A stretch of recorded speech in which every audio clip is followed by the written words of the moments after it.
The Story of Civilization, Part 2. The Life of Greece, being a history of Greek civilization from the beginnings, and of civilization in the Near East, from the death of Alexander to the Roman conquest, with an introduction on the prehistoric culture of Crete. Book 1, Aegean Prelude, 3500 to 1000 BCE. Chapter 1, Crete. 1. The Mediterranean. As we enter the fairest of all waters, leaving behind us the Atlantic and Gibraltar, we pass at once into the arena of Greek history. Like frogs around a pond, said Plato, we have settled down upon the shores of this sea. Even on these distant coasts of the Greeks, founded precarious, barbarian-bounded colonies many centuries before Christ. At Hemeroscopium and Emporias in Spain, at Marseille and Nice in France, and almost everywhere in southern Italy and Sicily, Greek colonists established prosperous towns at Cyrene in North Africa and at Naucratis in the delta of the Nile. Their restless enterprise stirred the islands of the Aegean and the coast of Asia Minor. Then, as in our century, all along the Dardanelles and the Sea of Marmora and the Black Sea, they built towns and cities for their far-venturing trade. Mainland Greece was but a small part of the ancient Greek world, and barbarian could say something about the type of language that they had. If it was more lippy and tonguey. Why was it that the second group of historic civilizations took form on the Mediterranean, as the first had grown up along the rivers of Egypt, Mesopotamia, and India, as the third world flourished on the Atlantic, and as the fourth may appear on the shores of the Pacific? Was it the better climate of the lands washed by the Mediterranean? Well, better climate is a matter of opinion. There, then, as now, winter rains nourished the earth, and moderate frosts stimulated men. There, almost all the year round, one might live an open-air life under a warm but not enervating sun. And yet, the surface of the Mediterranean coast and islands is nowhere so rich as the alluvial valleys of the Ganges, the Indus, the Tigris, the Euphrates, or the Nile. The summer's drought may begin too soon or last too long, and everywhere a rocky basis lurks under the thin crust of the dusty earth. The temperate north and the tropic south are both more fertile than these historic lands, where patient peasants, weary of coaxing the soil more and abandoning tillage to grow olives and the vine, and at any moment, along one or another of 100 faults, earthquakes might split the ground beneath men's feet and frighten them into a fitful piety. Climate did not draw civilization to Greece. Probably it has never made a civilization anywhere. And, well, it can help inflect the type of civilization you have, though, but yeah. Ease and hardship can be reasons behind adding to religiosity or taking it away. What drew men into the Aegean was its islands. The islands were beautiful. Even a worried mariner must have been moved by the changing colors of those shadowed hills that rose like temples out of the reflecting sea. Today, there are few sights lovelier on the globe, and sailing the Aegean, one begins to understand why the men who peopled those coasts and isles came to love them almost more than life. Like Socrates, thought exile bitterer than death. But further, the mariner was pleased to find that these island jewels were strewn in all directions, and at such short intervals that his ship, whether going between east and west or between north and south, would never be more than 40 miles from the land. And since the islands, like the Midland Ranges, were the mountaintops of a once continuous territory that had been gradually submerged by a pertinacious sea, the Greeks called the Mediterranean Ho Pontus, or the passage or road, and euphemistically termed the Black Sea Ho Pontus Euxinos, the sea kindly to guests, perhaps because it welcomed ships from the south with adverse currents and winds, the broad rivers that fed it, and the frequent mists that reduced its rate of evaporation, kept the Black Sea at a higher level than the Mediterranean and caused a powerful current to rush through the narrow Bosporus, Oxford, and the Hellespont into the Aegean. The Sea of Marmora was the Propontis before the sea. And doesn't that relate to the death more?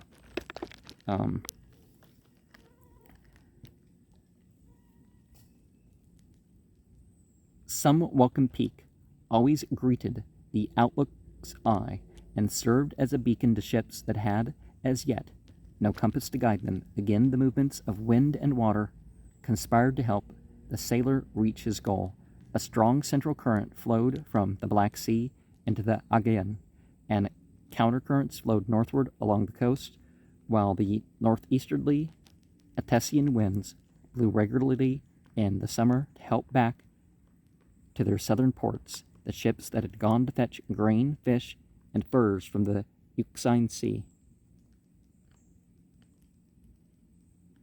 Fog was rare in the Mediterranean, and the unveiling sunshine so varied that the coastal winds that at almost any harbor from spring to autumn one might be carried out by a morning and brought back by an evening breeze.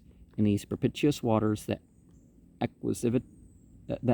acquisitive Phoenicians, well, Phoenicians and Canaanites are, that's not really the right term, neither is Philistine, but, you know, it's the terms we're used to, just like some of these words I'm not pronouncing right because I don't have the Greek letters in front of me and I don't have them back of my head.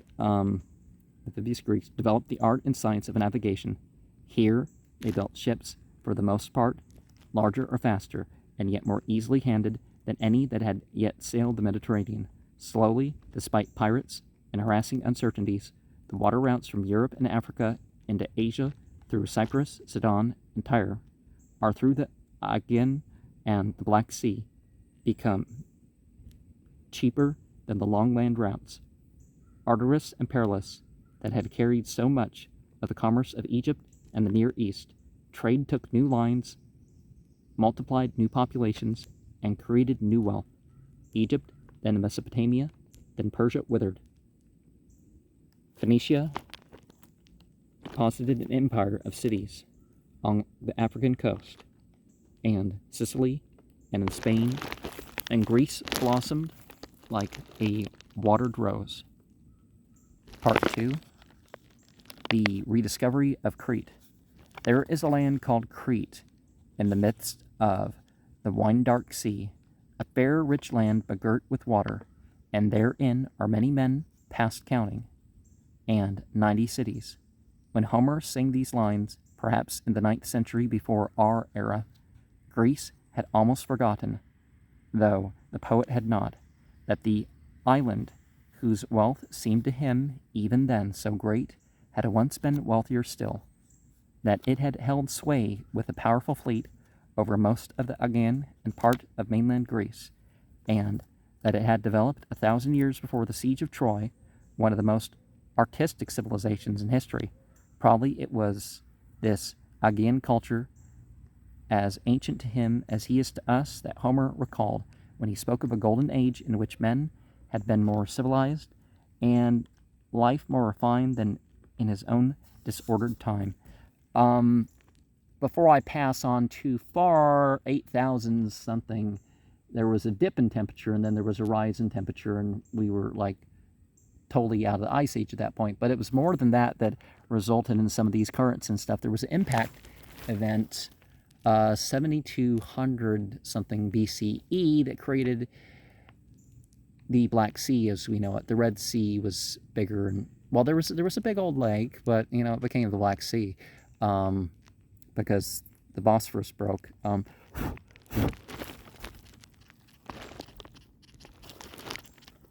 The rediscovery of that lost civilization is one of the major achievements of modern archaeology. Here was an island 20 times larger than the largest of the Cyclades, pleasant in climate, varied in the products of its fields, and once richly wooded hills, and strategically placed for trade or war midway between Phoenicia and Italy, between Egypt and Greece. Aristotle had pointed out how excellent this situation was, and how it had enabled Minos to acquire the empire of the Aegean. But the story of Minos, accepted as fact by all classical writers, was rejected as legend by modern scholars. Until 60 years ago, it was the custom to suppose with Grote that the history of civilization in the Aegean had begun with the Dorian invasion or the Olympic Games. Then, in 1878, a Cretan merchant, appropriately named Minos Kalairenos,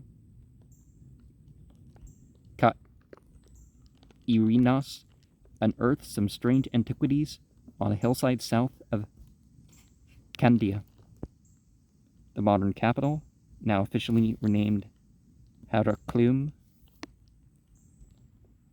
Okay, there's another note here. The Empire of the Aegean. All dates in the volume are BCE, unless otherwise stated, are obviously AD, just like what we just mentioned here. The great Schliemann, who had but lately resurrected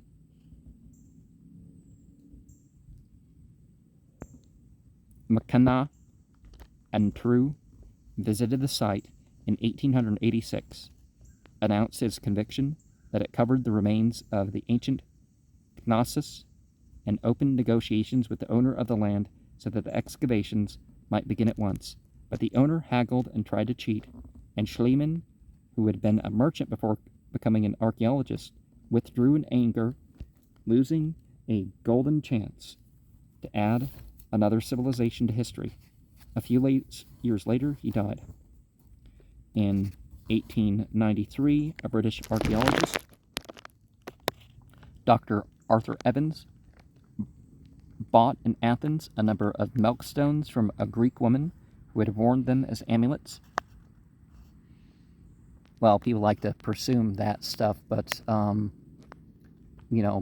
women will wear interesting jewelry, whether they know what it means or not. He was curious about the hieroglyphics engraved upon them, which no scholar could read. Tracing the stones to Crete, he secured passage thither, and wandered about the island, picking up examples of what he believed to be ancient Cretan writing. In 1895, he purchased a part, and in 1900, the remainder of the site that Schliemann and the French school at Athens identified with Knossos. And in 9 weeks of that spring, digging feverishly with 150 men, he exhumed the richest treasure of modern historical research, the Palace of Minos. Nothing yet known from antiquity could equal the vastness of this complicated structure, to all appearances identical with the almost endless labyrinth so famous in old Greek tales of Minos, Daedalus, Theseus, Ariadne, and the Minotaur. In these and other ruins, as if to confirm Evans' intuition, thousands of seals and clay tablets were found bearing characters like those that had set him upon the trail. The fires that had destroyed the palaces of Knossos had preserved these tablets, whose undeciphered pictographs and scripts still conceal the early story of the Aegean. Evans labored brilliantly at Knossos for many years, was knighted for his discoveries, and completed in 1936 his monumental 4-volume report, The Palace of Minos. Students from many countries now hurried to Crete while Evans was working at Knossos. A group of resolute Italians, Halber, Pernier, Segagnani, Peribeni, unearthed at Hagia Triada, Holy Trinity, a sarcophagus painted with illuminating scenes from Cretan life, and uncovered at Phasis, a palace only less extensive than that of the Knossos kings.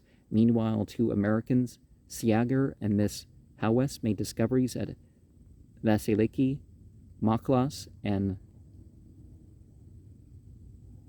Glornia. The British, Hogarth, Bosanquet, Dawkins, Myris, explored Palicastro, Psychro, and Zacro. The Cretans themselves became interested, and Xanthudides and Atsidakis dug up ancient residences, grottos, and tombs at Arcalocori, Telesus, Kumasa, and Kamaizi. Half the nations of Europe united under the flag of science in the very generation in which their statesmen were preparing for war. How was all this material to be classified? These palaces, paintings, statues, seals, vases, medals, tablets, and reliefs. To what period of the past were they to be assigned? Precariously, but with increasing corroboration as research went on and knowledge grew, Evans dated the relics according to the depth of their strata, the gradation of styles in the pottery, and the agreement of Cretan finds in form or motive. With like objects exhumed in lands or deposits whose chronology was approximately known. Digging down patiently beneath Knossos, he found himself stopped, some 43 feet below the surface, by the virgin rock. The lower half of the excavated area was occupied by remains characteristic of the Neolithic age, primitive forms of handmade pottery with simple linear ornament, spindle whorls for spinning and weaving, fat buttocked goddesses of painted steatite or clay, because fertility was important rather than, a woman who won't have kids, and I guess that would take attention away from the guy. I don't know why that's an ideal. Tools and weapons of polished stone, nothing in copper or bronze. Of course, skinny women can have kids left and right too, so, it's more about the shape and the width and all that stuff than it is thicker skin. But anyway, since the earlier layer of copper implements at Knossos may be dated by correlation with the remains of neighboring cultures about 3400 BCE, about 5,300 years ago, and since the Neolithic strata at Knossos occupy some 55% of the total depth from the surface to the rock, Evans calculated that the Neolithic age in Crete had lasted at least 4,500 years before the coming of metals, approximately from 800 to 3,400 BCE. Such calculations of time from the depth of strata, of course, are highly problematical. The rate of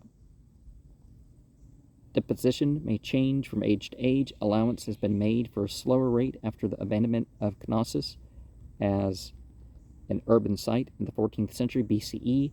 No Paleolithic remains have been found in Crete.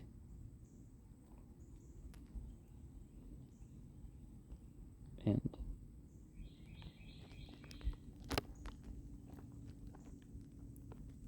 early Middle Late, no. Okay. Classifying the pottery and correlating the remains with those of ancient Mesopotamia and Egypt, Evans divided the post-Neolithic and the prehistoric culture of Crete into 3 ages, early, middle, and late Minoan, and each of these into 3 periods for the approximate duration of these epochs of the chronological table. The first, our lowest appearance of copper in the strata, represents for us, through a kind of archaeological shorthand, the slow rise of a new civilization out to the Neolithic stage. By the end of the early Minoan age, the Cretans learned to mix copper with tin, and the Bronze Age begins. In Middle Minoan 1, the earliest palaces occur. The princes of Knossos and Fastus, Amalia, build for themselves luxurious dwellings with countless rooms, spacious storehouses, specialized workshops, altars and temples, and great drainage conduits that startle the arrogant Occidental eye. Pottery takes on a many-colored brilliance, walls are enlivened with charming frescoes, and a form of linear script evolves out of the hieroglyphics of the preceding age. Then, at the close of the Middle Minoan, some strange catastrophe writes its cynical record into the strata. The palace of Knossos is laid low as if by a convulsion of the earth, or perhaps by an attack from Fastus, whose palace for a time is spared, but a little later, like a destruction, falls upon Fastus, Maklas, Gornia, Pallaicastro, and many other cities in the island. The pottery is covered with ashes, the great jars and the storerooms are filled with debris. Middle Minoan 3 is a period of comparative stagnation in which perhaps the southeastern Mediterranean world is long disordered by the Hyksos conquest of Egypt. In the late Minoan age, everything begins again. Humanity, patient under every cataclysm, renews its hope, takes courage, and builds once more. New and finer palaces rise at Knossos, Fastus, Talisas, Hagia, Triada, and Gurnia. The lordly spread and 5-storied height, the luxurious decoration of these princely residences suggests such wealth as Greece would not know till Pericles.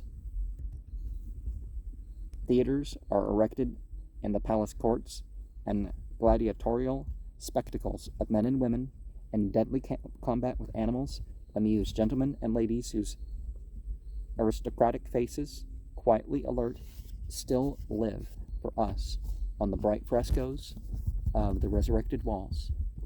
Some of that sort of stuff was part of the religion. It wasn't just entertainment. Of course, people used to be entertained by their religion, too.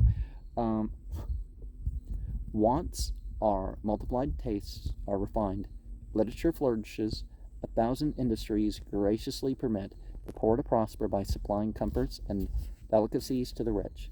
The halls of the king are noisy with scribes taking inventories of goods distributed or received, with artists making statuary, paintings, pottery, or reliefs, with high officials conducting conferences, hearing judicial appeals, or dispatching papers stamped with their finely wrought seals, while wasp-waisted princes and jeweled duchesses, alluring décolleté crowd to a royal feast, served on tables shining with bronze and gold. The 16th and 15th centuries before our era are the zenith of Aegean civilization, the classic and golden age of Crete. Part 3. The reconstruction of a civilization. If we now try to restore this buried culture from the relics that remain, playing Cuvier to the scattered bones of Crete, let us remember that we are engaging upon a hazardous kind of historical television in which imagination must supply the living continuity in the gaps of static and fragmentary, materially artificial, moving but long since dead. Crete will remain inwardly unknown until its secretive tablets find their Champollion. Part 1 of 3. As we see them self-pictured in their art, the Cretans curiously resemble the double acts so prominent in their religious symbolism. as you find in a lot of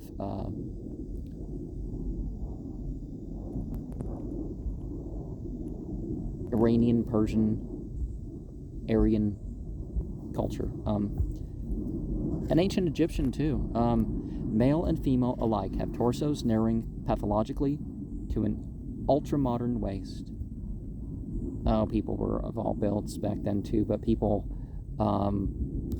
exaggerated in their art. Right. Nearly all are short in stature, slight and supple of build, graceful in movement, athletically trim. Their skin is white at birth. The ladies who court the shade have fairer complexions, conventionally pale, but the men, pursuing wealth under the sun, are so tanned and ruddy that the Greeks will call them, as well as the Phoenicians, Phoenikes, the purple ones, redskins. The head is rather long than broad. The features are sharp and refined. The hair and eyes are brilliantly dark. As in the Italians of today, these Cretans are apparently a branch of the Mediterranean race. Currently, anthropology divides the post-Neolithic Europeans into three types, respectively, preponderating in North, Central, and Southern Europe. Nordic man, long-headed, tall and fair of skin, and eyes and hair. Alpine man, broad-headed, of medium height, with eyes tending to gray and hair to brown. Mediterranean man, long-headed, short and dark. No people is exclusive to any of these races.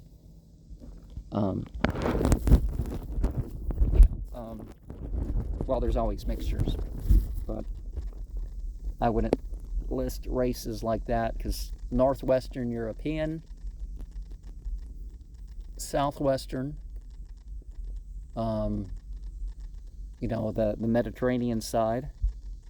Some people would say the Semites and the Persians, but they're not included in Caucasian for some reason, at least what I've seen in multiple sources. And you would have the Slavics.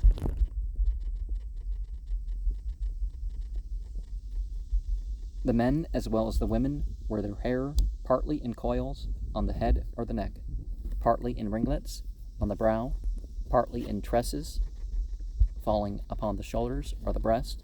The women add ribbons for their curls, whilst the men, to keep their faces clean, provide themselves with a variety of razors, even in the grave. The dress is as strange as the figures on their heads, most often bare. The men have turbans or tam-o'-shanters. The women, magnificent hats of our early 20th century style. The feet are usually free of covering, but the upper classes may bind them in their white leather shoes, which among women may be daintily embroidered at the edges with colored beads on the straps. Ordinarily, the male has no clothing above the waist. There he wears a short skirt or waistcloth, occasionally with a codpiece for modesty. That's quite this. Well, at least at some standard, right? The skirt may be slit at the side in working men, in dignitaries, and ceremonies. It reaches in both sexes to the ground. Most cultures, the modesty of men is, the more instinctive one. The lower belly is covered, wrapped around that side, and the knees are covered. And if you want to cover more, you can cover more, but that's all that they would require that. Occasionally, and women would usually not have to cover the hands or the face or the feet.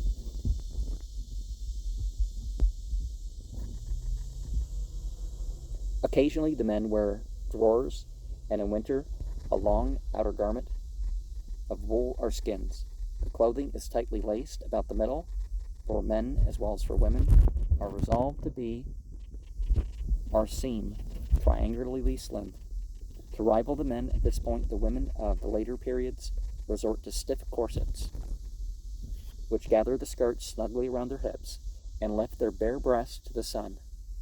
Well, exaggerating the features much as are exaggerated, are reshaped in those that they called goddesses or gods. So it is a pretty custom among the Cretans that the female bosom should be uncovered or revealed by a diaphanous chemise. No one seems to take offense. The bodice is laced below the bust, opens in a careless circle, and then, in a gesture of charming reserve, may close in a Medici collar at the neck.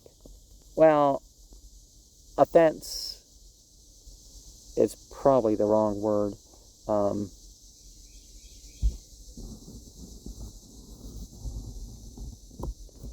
The sleeves are short, sometimes puffed. The skirt, adorned with flounces and joyous tints, widens out spaciously from the hips, stiffened presumably with metal ribs or horizontal hoops. There are, in the arrangement and design of Cretan feminine dress, a warm harmony of colors, a grace of line, a delicacy of taste that suggests a rich and luxurious civilization, already old in arts and wiles. In these matters, the Cretans had no influence upon the Greeks. Only in modern capitals have their styles triumphed. Even staid archaeologists have given the name La Pariseni to the portrait of a Cretan lady with perfulgent bosom, shapely neck, sensual mouth, impudent nose, and a persuasive, provocative charm.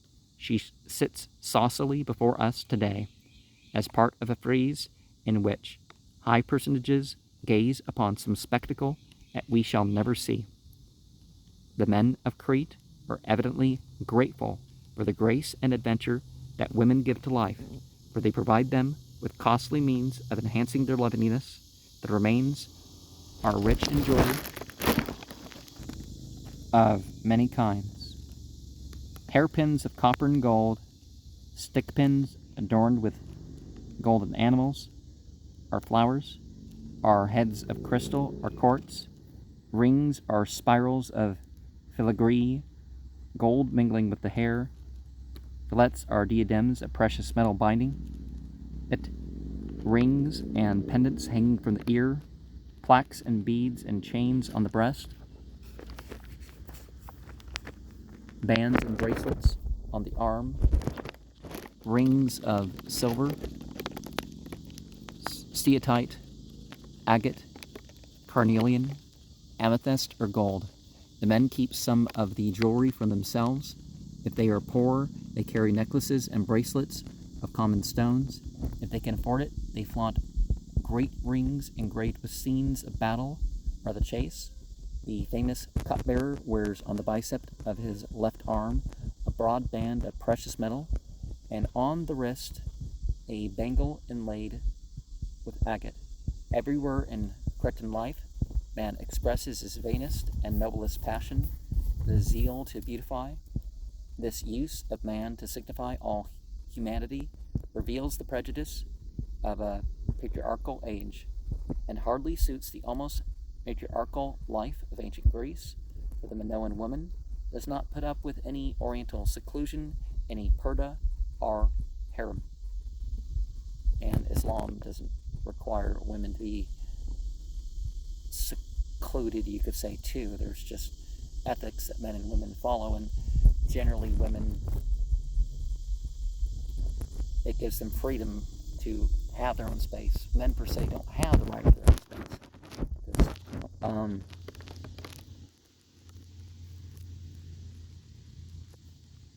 There is no sign of her being limited to certain quarters of the house or to the home. She works there, doubtless, as some women do, even today.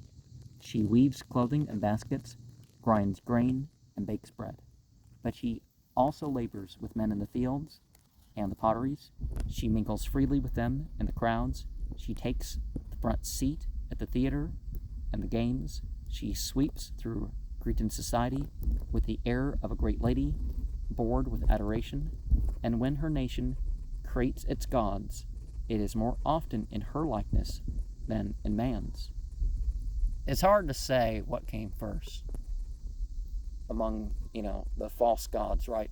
Was it exaggerated? Men in caves exaggerating the features of women until they're like, no human woman could ever live up to these qualities, and then they'd say, okay, goddess, and they'd come up with different exaggerations that they would look at. And there's information encoded beyond that too, so that was a satisfactory explanation for me. But the fact that they encoded stuff about the stars and the brain and stuff that are pretty technologically amazing.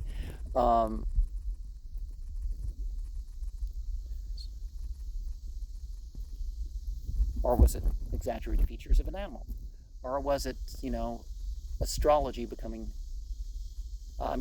becoming astrology in a way that, be shirking from monotheism, you could say. Sober students, secretly and forgivably enamored of the mother image in their hearts, bow down before her relics and marvel at her domination.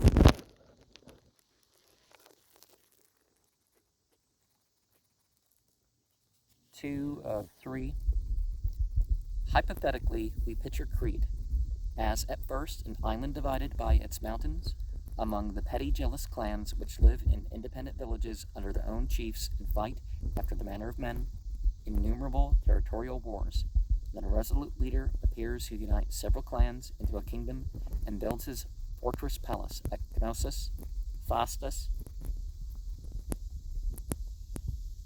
Talisus, or some other town.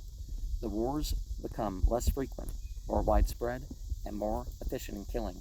At last, the cities fight for the entire island, and Knossos wins. The victor organizes a navy, dominates the Aegean, suppresses piracy, exacts tribute, builds palaces, and patronizes the arts. Like an early Pericles, it is as difficult to begin a civilization without robbery as it is to maintain it without slaves. The usually incautious, accurate Thucydides writes, the first person known to us by tradition as having established a navy is Minos. He made himself master of what is now called the Hellenic Sea and ruled over the Cyclades. He did his best to put down piracy in those waters, a necessary step to secure the revenues for his own use. The power of the king, as echoed in the ruins, is based upon force, religion, and law. Remember, religion is not just organization, but it's a relationship. It's tying to source. It's not just a personal endeavor. It does involve community. So people often misassociate the priesthoods, the professional priesthoods, as if that's the harbingers of religion or something. To make obedience easier, he suborns the gods to his use. His priests explain to the people that he is descended from Vulcanus and has received from this deity the laws that he decrees. And every 9 years, if he is competent or generous, they re-anoint him with the divine authority to symbolize his power.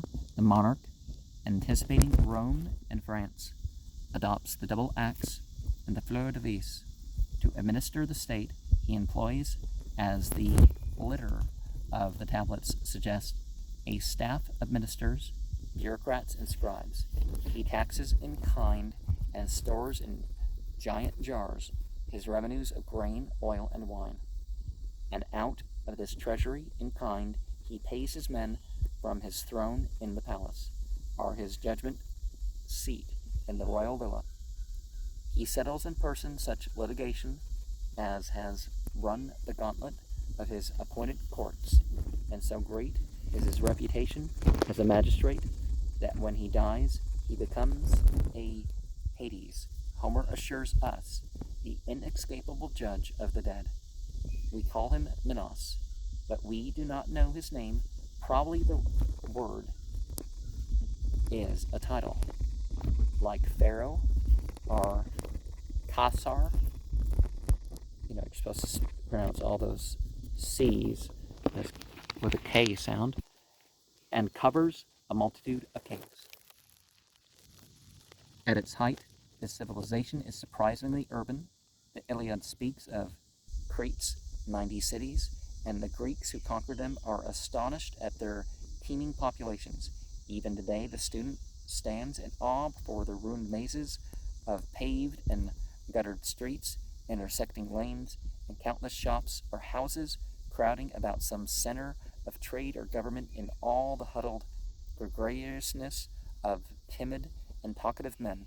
It is not only Knossos that is great, with palaces so vast that imagination perhaps exaggerates the town that must have been the chief source and beneficiary of their wealth.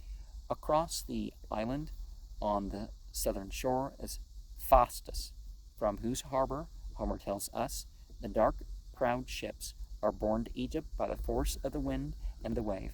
The southbound trade of Minoan Crete pours out here, swelled by goods from northern merchants who ship their cargoes overland to avoid a long detour by perilous seas. Phasis becomes a Cretan Piraeus, in love with commerce rather than with art, and yet the palace of its prince is a majestic edifice, reached by a flight of steps 45 feet wide. Its halls and courts compare with those at Knossos. Its central court is a paved quadrangle of 10,000 square feet. Its megaron, or reception room, is 3,000 square feet in area, larger even than the Great Hall of the Double Axe in the northern capital. 2 miles northwest is Hagia Triada, in whose royal villa, as archaeological imagination calls it, the Prince of Phasis seeks refuge from the summer heat. The eastern end of the island in Minoan days is rich and small towns, ports like Zakro or Maklos, villages like Prasus or Psyra, residential quarters like Palaikastro, manufacturing centers like Gurnia. The main street in Palaikastro is well paved, well drained, and lined with spacious homes. One of these has 23 rooms on the surviving floor. Gurnia boasts of avenues paved with gypsum, of homes built with mortarless stone, of a blacksmith shop with extant forge, of a carpentry shop with a kit of tools, of small factories noisy with metalworking, shoemaking, vase making, oil refining, or textile industry. The modern workmen who excavate it and gather up its tripods, jars, pottery, ovens, lamps, knives, mortars, polishers, hooks, pins, daggers, and swords, marvel at its varied products and equipment, and call it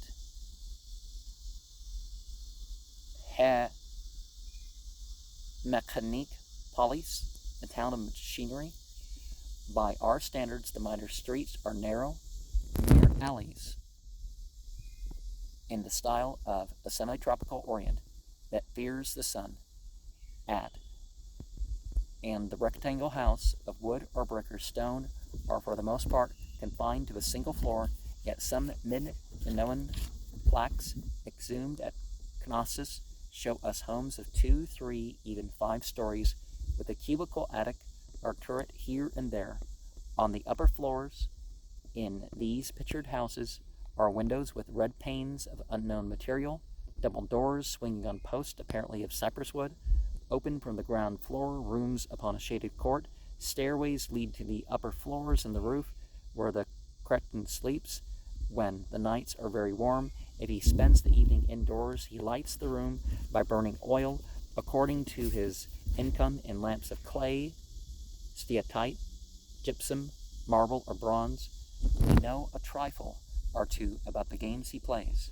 At home, he likes a form of chess, for he has bequeathed to us in the ruins of the Knossos Palace a magnificent gaming board with frame of ivory, squares of silver and gold, and a border of 72 daisies in precious metal and stone. In the fields, he takes with zest and audacity to the chase, guided by half-wild cats and slender thoroughbred hounds. In the town, he patronizes pugilists, and on his vases and reliefs, he represents for us a variety of contests in which lightweight spar with bare hands and kicking feet, Middleweights with plumed helmets batter each other manfully, and heavyweights, coddled with helmets, cheek pieces, and long padded gloves, fight till one falls exhausted to the ground and the other stands above him in the conscious grandeur of victory. But the Cretan's greatest thrill comes when he wins his way into the crowd. I'm not sure how loud it was, but the Cretan's greatest thrill comes when he wins his way into the crowd that fills the amphitheater on a holiday to see men and women face death against huge charging bulls.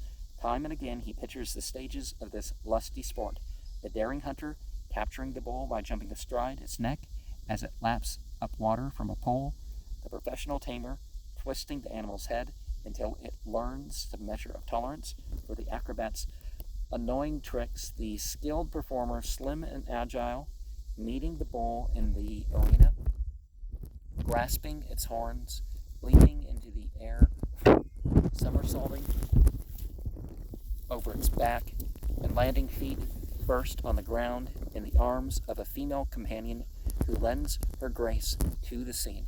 Even in Minoan Crete, this is already an ancient art. A clay cylinder from Cappadocia, ascribed to 2400 BCE, shows a bull grappling sport as vigorous and dangerous as in these frescoes. For a moment, our oversimplifying intellects catch a glimpse of the contradictory complexity of man as we perceive that this game of bloodlust and courage, still popular today, is as old as civilization. Well, perhaps that's what caused civilization, right? They found a way for men not to kill each other and to, usually, and to harness some things without, Part 3, Part 3 is Section 3. The Cretan may be brutal, but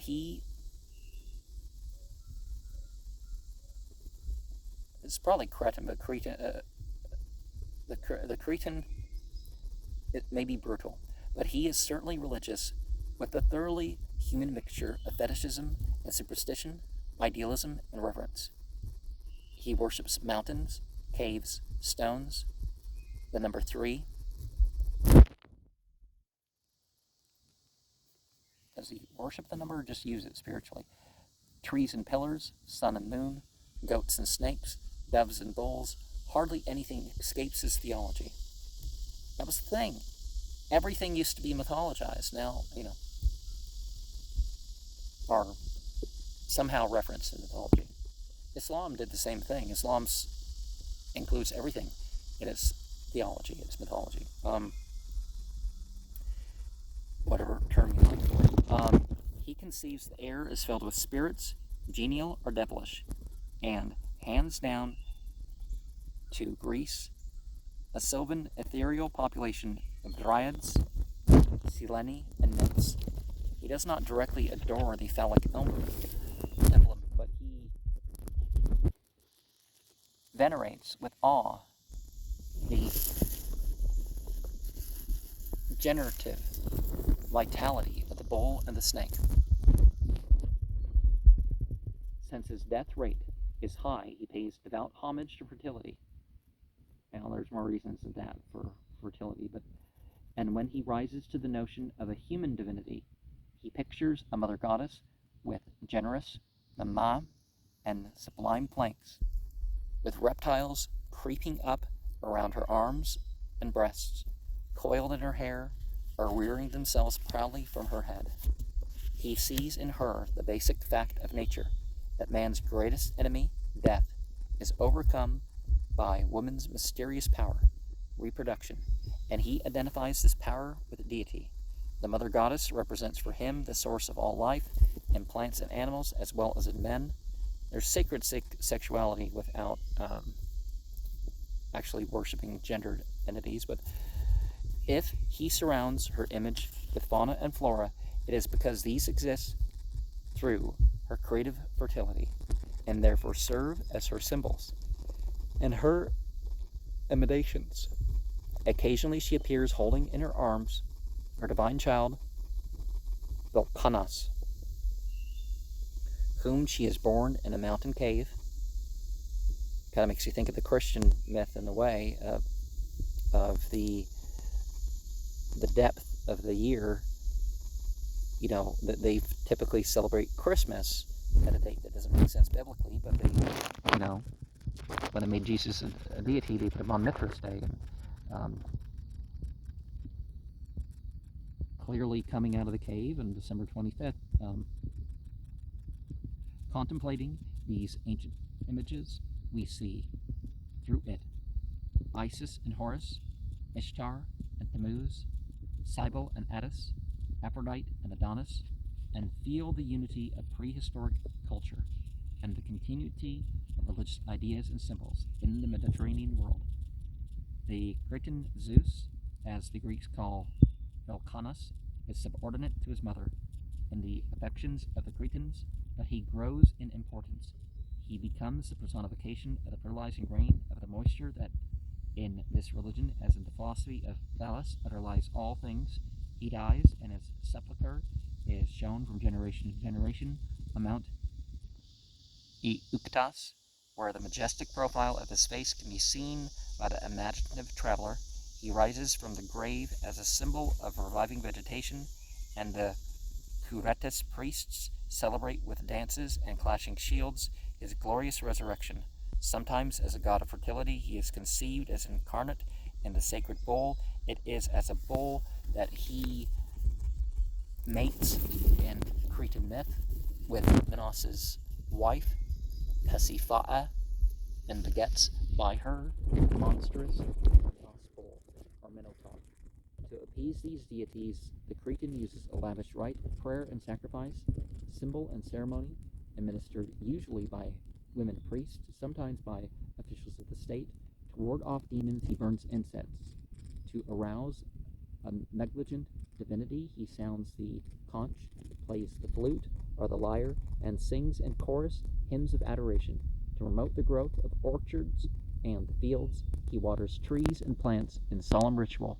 Are his priestesses in nude frenzy shake down the right burden of the trees? Are his women in festal procession carry fruits and flowers as hints and tribute to the goddess, who is born in state in a palanquin? He has apparently no temple, but rises altars in the palace court in sacred groves or grottos, and on mountaintops he adorns these sanctuaries with tables of libation and sacrifice, a medley of idols, and horns of consecration, perhaps representative of the sacred bull. He is profuse with holy symbols, which he seems to worship along with the gods whom they signify. First the shield, presumably as the emblem of his goddess in her warrior form, then the cross, both in its Greek and its Roman shapes, and as the swastika, cut upon the forehead of a bull or the thigh of a goddess, are carved upon seals or raised in marble in the palace of the king. Above all, the devil acts as an instrument of sacrifice, magically enriched with the virtue of the blood that it sheds, or as a holy weapon unerringly guided by the god, or even as a sign of Zeus, the thunderer, cleaving the sky with his bolts. Finally, he offers a modest care and worship to his dead. He buries them in clay coffins or massive jars, for if they are unburied, they may return. To keep them content below the ground, he deposits with them modest portions of food, articles for their toilet, and clay figurines of women to tend or console them through all eternity, sometimes with the sly economy of an incipient skeptic. He substitutes clay animals in the grave in place of actual food. If he buries a king or a noble or a rich trader, he surrenders to the corpse a part of the precious plate or jewelry that it once possessed. With touching sympathy, he buries a set of chess with a good player, a clay orchestra with a musician, a boat with one who loved the sea. Periodically, he returns to the grave to offer a sustaining sacrifice of food to the dead. He hopes that in some secret Elysium, are islands of the blessed. The just god Rhadamanthus, son of Zeus, Vulcanus, will receive the purified soul and gave it the happiness and the peace that slipped so elusively through the fingers in this earthly quest. It said that Zarathustra taught chess about 8,000 years ago. I forget exactly how many years, but something like that. And it's also said that Zarathustra taught this other. Well, actually, it's the use of chessboard to pile the grain. But it's also possible this game could have both these games could have occurred before that. But this game was about the doubling of the grain, and there's other games about moving grain and stones and stuff like that that people play. But it's usually not an 8x8. It's usually like in a row of two or three rows or something like that. But there was religious meaning when it was with what we call Zoroastrianism.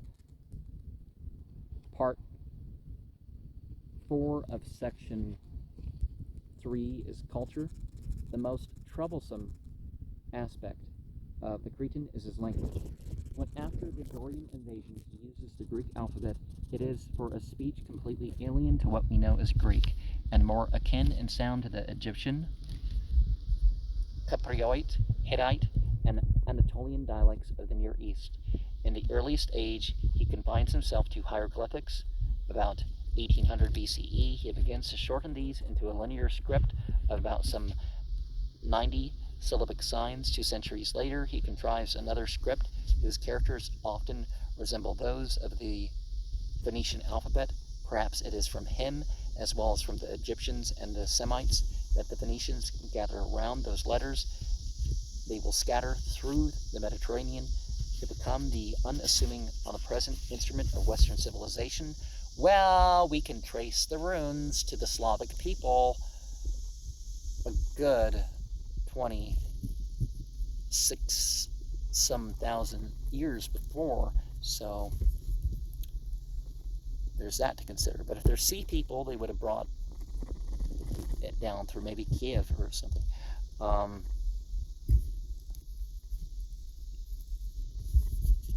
Even the common Cretan composes and, like some privy counselor, leaves on the walls of Hagia Triada the passing inspirations of his muse. At Phasis we find a kind of prehistoric printing, the hieroglyphics of a great disk unearthed there from Middle Minoan 3 strata are impressed upon the clay by stamps, 4, one for each pictograph. But here, to add to our befuddlement, the characters are apparently not Cretan but foreign. Perhaps the disc is an importation from the East. The clay tablets, upon which the Cretan writes, may someday reveal to us his accomplishments in science. He has some astronomy, for he is famed as a navigator, and tradition hands down to Dorian Crete, the ancient Minoan calendar. The Egyptians acknowledge their indebtedness to him for certain medical prescriptions, and the Greeks borrow from him, as the word suggests, such aromatic and medicinal herbs as mint, mentha, wormwood, absinthium, and an ideal drug, Daucos, reported to cure obesity without disturbing gluttony. I don't know if it's something that would give you diarrhea and make you throw up or something. It's not exactly an ideal drug, but we must not mistake our guessing for history. Though the Cretan's literature is a sealed book to us, we may at least contemplate the ruins of his theaters. At Phasis, about 2000, he builds 10 tiers of stone seats running some 80 feet along a wall overlooking a flagged court. At Knossos, he raises again in stone 18 tiers, 33 feet long, and at right angles to them, 6 tiers from 18 to 50 feet in length. These court theaters seating 400 or 500 persons, are the most ancient playhouses known to us, older by 1,500 years than the theater of Dionysus. We do not know what took place on those stages. Frescoes picture audiences viewing a spectacle, but we cannot tell what it is that they see. Very likely it is some combination of music and dance. A painting from Knossos preserves a group of aristocratic ladies surrounded by their gallants watching a dance by gaily petticoated girls in an olive grove. Another represents a dancing woman with flying tresses and extended arms. Others show us rustic folk dances, or the wild dance of priests, priestesses, and worshippers before an idol or a sacred tree. Homer describes the dancing floor, which once in broad Knossos, Daedalus made for Ariadne of the lovely hair. There youths and seductive maids join hands in the dance. A divine bard sets the time for the sound of the lyre. The seven-stringed lyre, ascribed by Greeks to the inventiveness of Terpander, is represented on a sarcophagus at the Hagia Triada 1,000 years before Terpander's birth. There too is the double flute with 2 pipes, 8 holes, and 14 notes, precisely as in classical Greece. Carved on a gem, a woman blows a trumpet made from an enormous conch, and on a vase we see the sistrum beating time for the dancer's feet. A lot of this is not just entertainment, it's entrainment and as ritual use. The same youthful freshness and light-hearted grace that animate his dances and his games enliven the Cretan's work in the arts. He has not left us, aside from his architecture, any accomplishments of massive grandeur or exalted style. Like the Japanese of samurai days, he delights samurai, right? Japanese samurai days, he delights rather in the refinement of the lesser and more intimate arts, the adornment of objects daily used, the patient perfecting of little things. As in every aristocratic civilization, he accepts conventions in the form and subject of his work, avoids extravagant novelties, and learns to be free even within the limitations of reserve and taste. He excels in pottery, gem cutting, bezel carving, and reliefs, for here his microscopic skill finds every stimulus and opportunity. He is at home in the working of silver and gold, sets all the precious stones, and makes a rich diversity of jewels. Upon the seals that he cuts to serve as official signatures, commercial labels, or business forms, he engraves in delicate detail so much of the life and scenery of Crete that from them alone we might picture his civilization. He hammers bronze into basins, ewers, daggers, and swords, ornamented with floral and animal designs, and inlaid with gold and silver, ivory, and rare stones. At Gornia, he has left us, despite the theme of 30 centuries, a silver cup of furnished artistry, and here and there he has molded for us rhytons, or drinking horns, rising out of human or animal heads, that to this day seem to hold the breath of life. As a potter, he tries every form and reaches distinction in nearly all of them. He makes vases, dishes, cups, chalices, lamps, jars, animals, and gods. Well, what he treats as gods, right? At first, in early Minoan, he is content to shape the vessel with his hands along lines bequeathed to him from the Neolithic age, to paint it with a glaze of brown or black, and to trust the fire to model the color into haphazard tints. In Middle Minoan, he has learned the use of the wheel and rises to the height of his skill. He makes a glaze rivaling the consistency and delicacy of porcelain. He scatters recklessly black and brown, white and red, orange and yellow, crimson and vermilion, and mingles them happily into novel shades. He finds down the clay with such confident thoroughness that in his most perfect product, the graceful and the brightly colored eggshell wares found in the cave at Camares on Mount Ida slopes, he has dared to thin the walls of the vessel to a millimeter's thickness, and to pour out upon it all the motifs of his rich imagination. From 2100 to 1950 BCE is the apogee of the Cretan potter. He signs his name to his work, and his trademark is sought throughout the Mediterranean. In the late Minoan age, he brings to full development the technique of fiance.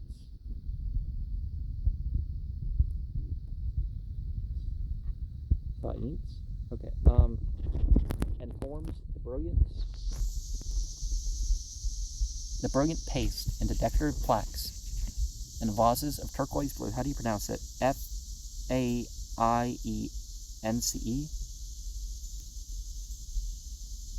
Fiance. Uses turquoise blue, polychrome goddesses, and marine reliefs, so realistic that Evans mistook an enamel crab for a fossil. Now, the artist falls in love with nature and delights to represent his vessels, the liveliest animals, the gaudiest fish, the most delicate flowers, and the most graceful plants. It is in late Minoan 1 that he creates his surviving masterpieces, the boxer's vase and the harvester's vase. In the one, he presents us crudely with every aspect and attitude of the pugilistic game, adding a zone of scenes from the bull leper's life, and in the other, he follows with fond fidelity a procession, probably of peasants, marching and singing in some harvest festival. Then the great tradition of Cretan pottery grows weak with age, and the art declines. Reserve and taste are forgotten, decoration runs vase in bizarre irregularity and excess. The courage for slow conception and patient execution breaks down, and a lazy carelessness called freedom replaces the finesse and finish of the Camares age. It is a forgivable decay, the unavoidable death of an old and exhausted art, which will lie in refreshing sleep for 1,000 years and be reborn in the perfection of the Attic vase. Sculpture is a minor art in Crete, and except in bas-relief and the story of Daedalus, seldom graduates from the statuette. Many of these little figures are stereotyped.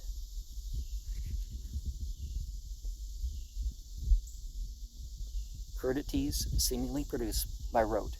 One is a delightful snapshot in ivory of an athlete plunging through the air. Another is a handsome head that has lost its body on the way down the centuries.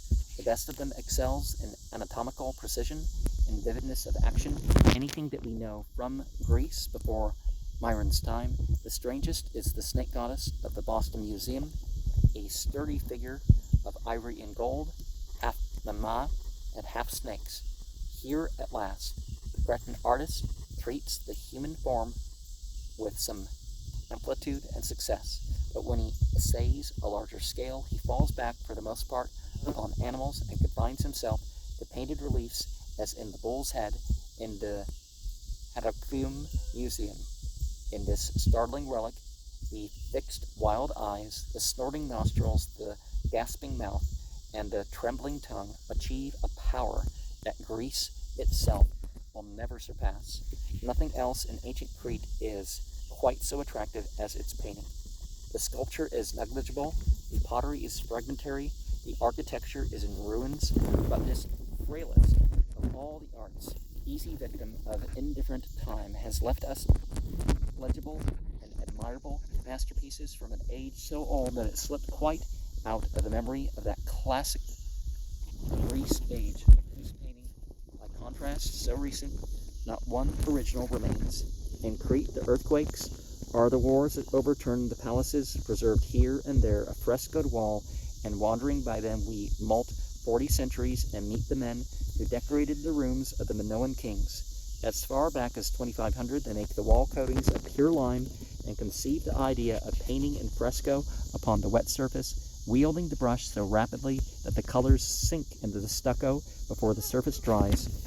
Into the dark halls of the palaces they bring the bright beauty of the open fields. They make plaster, sprout, lilies, tulips, narcissi, and sweet marjoram, which is, I guess, it's technically, you'd confuse it for oregano. It's not as strong in some respects of its flavor. No one viewing these scenes could ever again.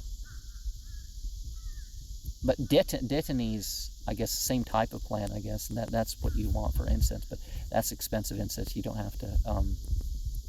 You probably replace marjoram or oregano if that's what you're using. But no one viewing these scenes could ever again suppose that nature was discovered by Rousseau. In the museum at Heracleum, the saffron picker is as eager to pluck the crocus as when his creator painted him in Middle Minoan days.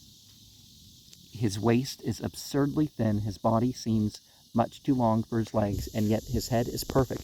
The colors are soft and warm, the flowers still fresh after 4,000 years. At Hagia Triadia, the painter brightens a sarcophagus with spiral scrolls and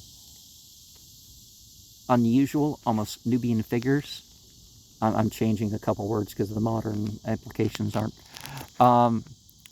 Engrossed in some religious ritual, better yet, he adorns a wall with waving foliage, and then places in the midst of it, darkly but vividly, a stout, tense cat preparing to spring unseen upon a proud bird preening its plumage in the sun.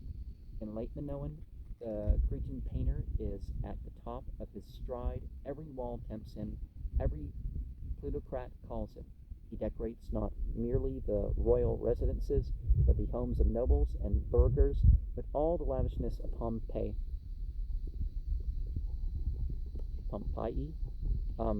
Soon, however, success and a surfeit of commissions spoil him. He is too anxious to be finished to quite touch perfection. He scatters quantity about him, repeats his flowers monotonously, paints his men impossibly, contents himself with sketching outlines, and falls into the lassitude of an art that knows that it has passed its zenith and must die. But never before, except perhaps in Egypt, has painting looked so freshly at the face of nature. All the arts come together to build the Cretan palaces: political power, commercial mastery, wealth and industry, accumulated refinement and taste. Commandeer, the architect, the builder, the artisan, the sculptor, the potter, the metalworker, the woodworker, and the painter to fuse their skills in producing an assemblage of royal chambers, administrative offices, court theaters, and arenas. To serve as the center and summit of Cretan life, they build in the 21st century, and the 20th sees their work destroyed. They build again in the 17th, not only the Palace of Minos, but many other splendid edifices at Knossos and in 100 other cities in the thriving island. It is one of the great ages in architectural history. The creators of the Knossos Palace are limited in both materials and men. Crete is poor in metal and quite devoid of marble. Therefore, they build with limestone and gypsum and use wood for entablatures, roofs, and all columns above the basement floor. They cut the stone blocks so sharply that they can put them together without mortar around a central court of 20,000 square feet. They raise to 3 or 4 stories with spacious stairways of stone, a rambling maze of rooms, guardhouses, workshops, wine press, storerooms, administrative offices, servant quarters, anterooms, reception rooms, bedrooms, bathrooms, chapel, dungeon, throne room, and a hall of the double acts. Adding near by the conveniences of a theater, a royal villa, and a cemetery. On the lowest floor, they plant massive square pillars of stone. On the upper floors, they use circular columns of cypress, tapering strangely downward to support the ceilings. Built on the smooth, around the capitals are to form shady porticos at the side, safe in the interior against a graceful decorated wall. They set a stone seat, simply but skillfully carved, which eager diggers will call the throne of Minos, and on which every tourist will modestly seat himself and be for a moment some inches a king.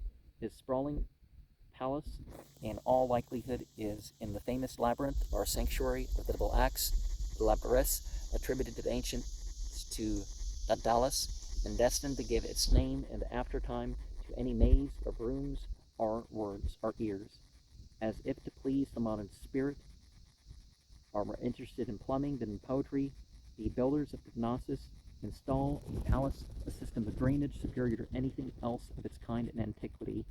The description of rooms is, of course, highly conjectural. It should be added that nearly all the exhumed decorations of the palace have been removed to the museum at the Heracleum or elsewhere, while much of what remains in sight has been tastelessly restored. It is important that if you know anything, any updates to what's said in this book, comment. They collect in stone conduits the water that flows down from the hills or falls from the sky, direct it through shafts to the bathrooms and latrines, and lead off the waste in terracotta pipes of the latest style, each section 6 inches in diameter and 30 inches long, equipped with a trap to catch the sediment, tapering at one end to fit the next section, and bound to this firmly with a necking of cement. Possibly they included an apparatus for supplying running hot water to the household of the king. Maso found similar drainage pipes in the villa at Hagia Triada one day after a heavy downpour of rain. I was interested to find that all the drains acted perfectly, and I saw the water flow from the sewers through which a man could walk upright. I doubt if there is any other instance of a drainage system acting after 4,000 years, and it's no longer agreed that the square depressions found in the floors of some rooms were baths. They have no outlets and are made of gypsum, which water would gradually dissolve. And people have known this a long while. That's why in some commercial for one of these companies is, don't stir your coffee with, gypsum, right? And also the if they know that they're going to color their stones and do other treatments and whatnot to enhance it, they know their stuff's not safe. So all this kissing crystals and soaking your water in it can drive you crazy or kill you, and well, over time usually that's what's going to happen. But anyways, to the complex interiors of the artists of Knossos had the most delicate decorations. Some of the rooms they adorned with vases and statuettes, some with paintings or reliefs, some with huge stone amphora or massive urns, some with objects in ivory, faience or bronze. Around one wall they run a limestone with frieze with pretty triglyphs and half rosettes. Around another, a panel of spirals and frets on the surface painted to stimulate marble.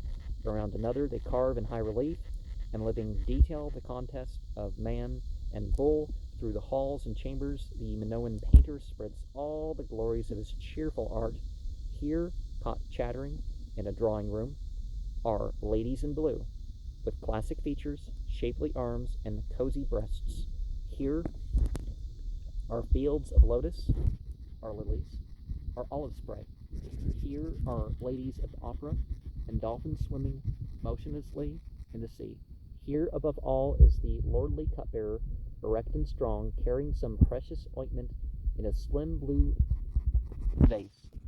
His face is chiseled by breeding as well as by art. His hair descends in a thick braid upon his brown shoulders. His ears, his neck, his arm, and his waist sparkle with jewelry, and his costly robe is embroidered with a graceful quatrefoil design. Obviously, he is no slave, but some aristocratic youth proudly privileged to serve the king. Only a civilization long familiar with order and wealth, leisure and taste could demand or create such luxury and such ornament. And that should teach us something in itself, right? Nature and nurture work together. We must maintain nature. We must bring out those things that are part of our nature. Section 4.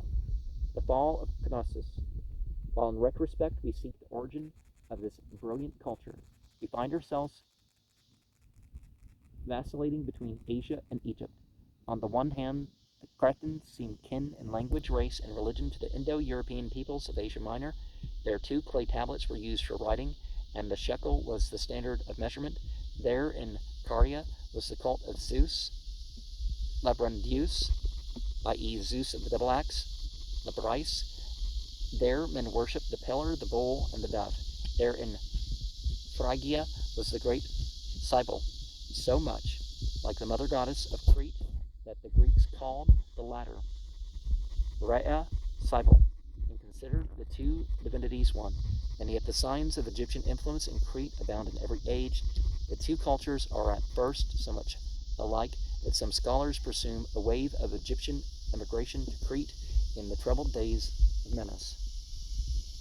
The stone vases of Machlas and the copper weapons of early Minoan I are strikingly like those found in proto-dynastic tombs. The double axe appears as an amulet in Egypt, and even a priest of the double axe the weights measures through. Though Asiatic in value, are Egyptian in form. The methods used in the glyptic arts, in faience, and in painting are so similar in the 2 lands that Spengler reduced Cretan civilization to a mere branch of the Egyptian. We shall not follow him, for it will not do in our search for the continuity of civilization to surrender the individuality of the parts. The Cretan quality is distinct. No other people in antiquity has quite this flavor of minute refinement, this concentrated elegance in life and art. Let us believe that in its racial origins the Cretan culture was Asiatic. In many of its arts Egyptian, in essence and total it remained unique. Perhaps it belonged to a complex of civilization common to all the Eastern Mediterranean, in which each nation inherited kindred arts, beliefs, and ways from a widespread Neolithic culture parent to them all. From that common civilization, Crete borrowed in her youth. To it she contributed in her maturity. Her rule forged an order to the isles, and her merchants found entry at every port. Then her wares and her arts pervaded the Cyclades, Aran, Cyprus, reach unto Caria and Palestine. Again, Palestine is not what they call themselves. There were similar theologies, but yeah, this is more of an insult. The wallers for the sheep. Satan. Moved north through Asia Minor and its islands to Troy. Reached west through Italy and Sicily to Spain. Penetrated the mainland of Greece, even to Thessaly, and passed through Mycenae and Tyrines into the heritage of Greece. In a history of civilization, Crete was the first link in the European chain. Obviously, Turkey and over is part of Europe by any definition, right? We do not know which of the many roads to decay Crete chose. Perhaps she took them all. Her once famous forests of cypress and cedar vanished. Today, 2/3 of the island are a stony waste, incapable of holding the winter rains. Perhaps there too, as in most declining cultures, population control went too far, and reproduction was left to the failures. Perhaps, as wealth and luxury increased, the pursuit of physical pleasure sapped the vitality of the race and weakened its will to live or defend itself. A nation is born stoic and dies Epicurean. Well, Epicurean is you regard the pleasure and the pain over all. It's not the right word for it. And Epicurean tends to be rather intellectual. Heathenism is you regard the results when making decisions, the possible consequences, that sort of thing. Epicureanism is a specific type of that. Possibly the collapse of Egypt after the death of Akhenaten disrupted Creto-Egyptian trade and diminished the riches of Minoan kings. Crete had no great internal resources for prosperity, required commerce and markets for industries.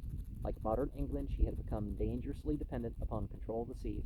Perhaps internal wars decimated the island's manhood and left it disunited against foreign attack.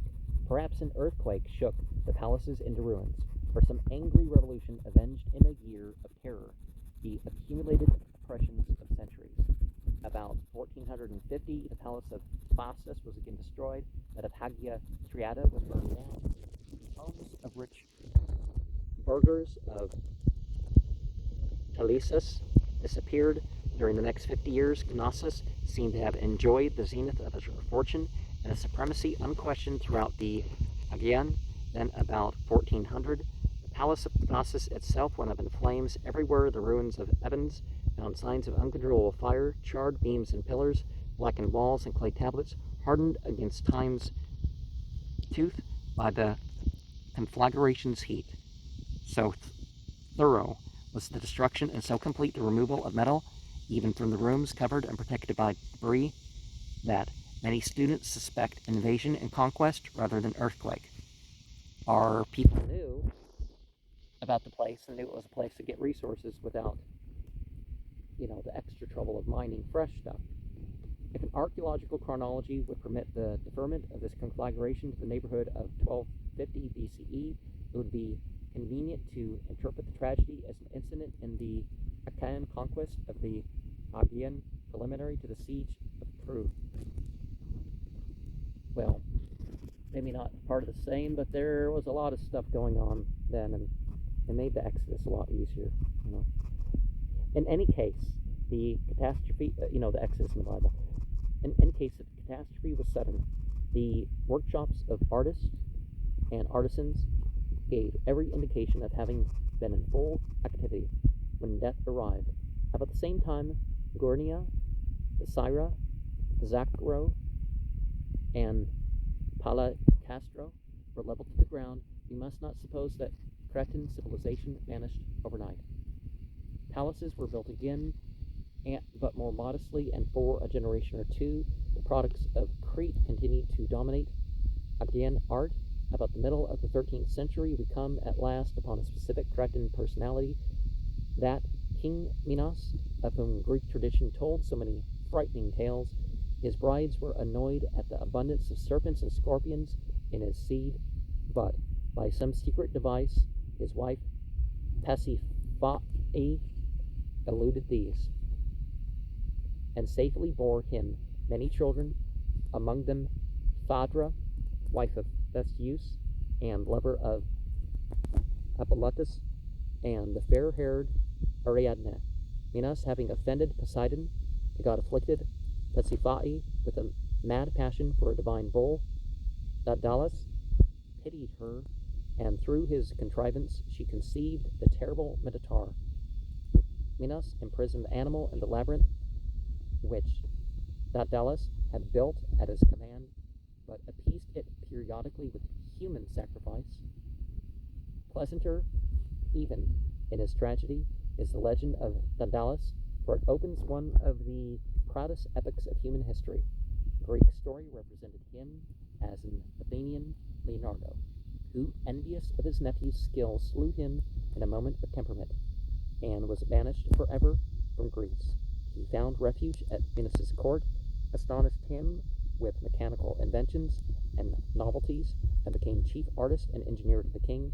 He was a great sculptor, and Fable used his name to personify the graduation of statuary from stiff dead figures to vivid portraits of possible men. The creatures made by him were so lifelike that they stood up and walked away unless they were chained to their pedestals. But Minos was peeved when he learned of Daedalus' connivance with Pasiphae's amours, and confined him with his son Icarus in the maze of the labyrinth. Daedalus fashioned wings for himself and Icarus, and by their aid they leaped across the walls and soared over the Mediterranean. Disdaining his father's counsel, proud Icarus flew too closely to the sun. The hot rays melted the wax on his wings, and he was lost in the sea. Pointing a moral and adorning a tale, Daedalus, empty-hearted, flew on to Sicily and stirred that island to civilization by bringing to it the industry and artistic culture of Crete. Pausanias, father of all Baedeckers, credits Daedalus with several statues, mostly of wood, and a marble relief of Ariadne dancing, as all extant in the 2nd century of the Common Era.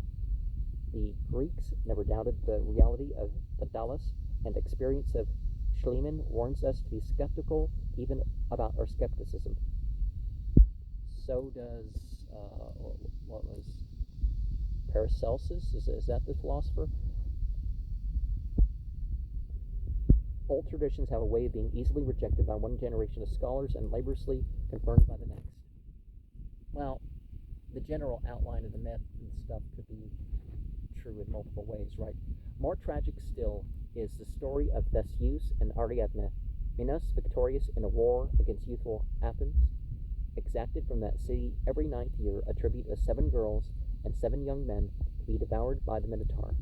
On the coming of the 3rd occasion for the national humiliation, the handsome Theseus, his father King Agas, reluctantly consenting, had himself chosen as one of the 7 youths, for he was resolved to slay the Minotaur and end the recurrent sacrifice. Ariadne pitied the princely Athenian, loved him, gave him a magic sword, and taught him the simple trick of unraveling thread from his arm as he penetrated the labyrinth.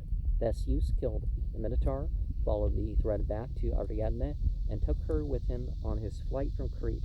On the Isle of Naxos he married her as he promised, but while she slept, he and his companions sailed treacherously away. The Athenians counted all this as history. They treasured for centuries by continually repairing it, the ship which Theseus sailed to Crete, and used it as a sacred vessel in sending envoys annually to the feast of Apollo at Delos. With Ariadne and Minos, Crete disappears from history till the coming of Lycurgus to the island, presumably in the 7th century. There are indications that the Achaeans reached it in their long raid of Greece in the 14th and 13th centuries, and Dorian conquerors settled there towards the end of the 2nd millennium before Christ. Well, the Christian date for that anyways. Here said, many Cretans and some Greeks, Lycurgus and in less degree Solon, had found the model for their laws. In Crete, as in Sparta, after the island had come under Dorian sway, the ruling class led a life of at least outward simplicity and restraint. The boys were brought up in the army, and the adult males ate together in public mess halls. The state was ruled by a senate of elders and was administered by 10 kosmoi, or orderers, corresponding to the ephors of Sparta and the archons of Athens. It is difficult to say whether Crete taught Sparta or Sparta Crete. Perhaps both states were the parallel results of similar conditions. The precarious are root cultural influences. The precarious life of an alien military aristocracy amid a native and a hostile population of serfs, the comparatively enlightened law code of Cortina, discovered on the walls of that Cretan town in 1884 of the Common Era, belongs apparently to the early 5th century. In an earlier form, it may have influenced the legislatures of Greece. In the 6th century, Thaletus of Crete taught choral music at Sparta, and the Cretan sculptors Dipoenus and Scylus instructed the artists of Argos and Sicyon. By 100 channels, the old civilization emptied itself out into the new. And yeah, things make their way from one culture to another. Idea, oh, it's just completely new, all this is new.